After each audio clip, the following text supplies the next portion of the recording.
बिस्मिल्लाहिर्रहमानिर्रहीम। अस्सलाम वालेकुम। आप देख रहे हैं DNN न्यूज और मैं हूं गुलाम ज़हरा। अब रुख करते हैं खबरनामे की तरफ। यलगार प्रेस क्लब लाहौर की इलेक्शन मुहिम अरूज पर। इरशाद ढिल्लों उम्मीदवार बराए सदर ने आज पाक न्यूज DNN लाहौर ऑफिस में जाकर अपनी इलेक्शन मुहिम का आगाज कर दिया।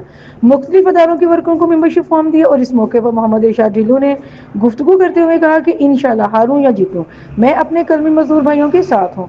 अगर अल्लाह ताला ने कामयाबी से नवाजा तो अपनी सहाफ़ी बरादरी की खिदमत के लिए दिन रात अंत तक मेहनत करूंगा।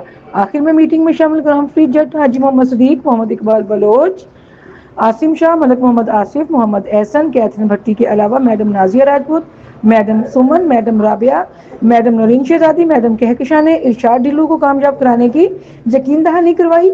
इस पर इरशाद ढिल्लों ने तमाम मेहमानों का शुक्रिया अदा किया। अब तक के लिए इतना ही। मजीद खबरों के लिए हमारे साथ रहिए।